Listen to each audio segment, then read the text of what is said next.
Gugatan shutdown ini gugatan pertama di Indonesia. Poin penting yang paling utama adalah bahwa tindakan pemerintah gitu ya dalam melakukan pemutusan internet itu adalah melanggar hukum. Artinya apa gitu ya? Pemerintah tidak boleh melakukan pemutusan internet secara umum. Argumentasi dasarnya adalah pemutusan internet dia mencabut hak yang berimplikasi hak-hak lain juga tercabut. Ada hak pendidikan yang tercabut, hak pers yang tercabut. Nah, itu yang menurut saya cukup penting dalam putusan ini. Majelis berpendapat bahwa tindakan pemerintahan tergugat satu dalam objek sengketa merupakan perbuatan melanggar hukum oleh pejabat pemerintahan. Menimbang bahwa lebih lanjut majelis mempertimbangkan bahwa internet adalah wahana yang bersifat netral, yang menjadikan internet tidak netral adalah pengguna dan penggunaannya. Penggunaan internet dapat dilakukan secara negatif apabila disalahgunakan secara melanggar hukum untuk kepentingan satu pihak dan merugikan banyak pihak lain. Akan tetapi, dengan memperhatikan manfaat luar biasa dari kemudahan yang disediakan teknologi internet, penggunaan internet dapat pula bersifat positif untuk memajukan dan memuliakan kehidupan manusia, serta membangun peradaban manusia ke arah yang lebih baik. Dalam hal terjadi penyalahgunaan internet melalui penyebarluasan konten atau muatan yang melanggar hukum, maka merupakan suatu tindakan yang tepat dan proporsional apabila pembatasan restriction hak atas internet hanya ditujukan kepada pelaku dan muatan konten yang melanggar hukum melalui pemutusan akses internet terhadap muatan atau konten yang dianggap melanggar hukum, serta dilakukan proses hukum terhadap pelakunya. Karena apabila dilakukan pemutusan secara keseluruhan terhadap jaringan internet akan menimbulkan dampak negatif yang lebih besar berupa terabaikannya hak asasi lainnya yang dapat diwujudkan secara positif melalui internet. Oleh karena itu, sebagaimana hak asasi manusia lainnya, hak atas internet hanya dapat dilakukan pengurangan derogation melalui pemutusan terhadap jaringan internet apabila dalam keadaan bahaya atau darurat negara sesuai dengan undang-undang yang berlaku. Putusan ini artinya demokrasi di Indonesia masih bisa diperjuangkan gitu ya. Khususnya terkait dengan internet freedom.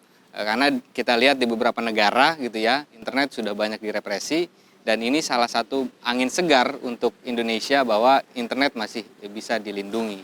Mengadili dalam eksepsi, menyatakan eksepsi tergugat 1 dan tergugat 2 tidak diterima dalam pokok perkara. 1. Mengabulkan gugatan para penggugat. 2. Menyatakan tindakan-tindakan pemerintahan yang dilakukan oleh tergugat 1 dan tergugat 2 berupa 1.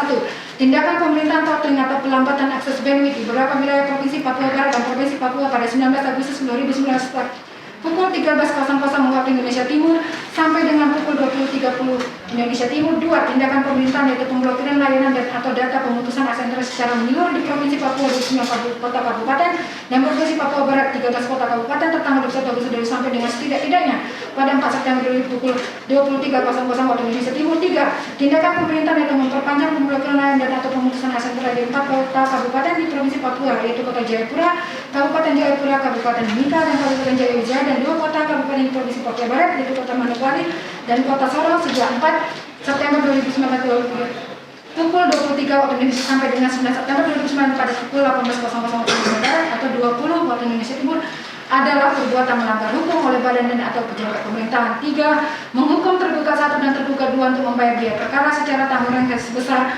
Rp457.000. Majelis hakim yang saat ini yang semuanya adalah perempuan ini menjadi salah satu pelopor hak asasi manusia juga yang bisa kita bilang seperti itu karena dalam argumentasi putusannya semua mendominasi terkait dengan hak asasi manusia gitu ya. Kan biasanya kalau di putusan PT UN itu yang mendominasi adalah terkait dengan asas umum pemerintahan yang baik. Tapi dalam putusan kali ini hak asasi manusia lebih mendominasi dan kami sekali lagi sangat mengapresiasi itu. Dengan dibacakannya putusan ini, maka seluruh rangkaian pemeriksaan perkara 230-J-TF-2019 Petin Jakarta dinyatakan selesai dan ditutup. Yang harus dilakukan pemerintah adalah tidak lagi memblokir secara sewenang-wenang, khususnya terkait dengan jaringan internet gitu ya. Ketika hendak melakukan pemblokiran, baik itu terhadap konten ataupun informasi elektronik, itu seharusnya tidak menggunakan perspektif dia semata gitu ya. Bukan hanya karena menurut pemerintah itu hoax, kemudian itu bisa kemudian diblokir. Itu tidak seperti itu karena kita negara hukum, kepastian hukum itu harus dijamin. Jadi ya harus sesuai dengan prosedur hukum yang ada gitu.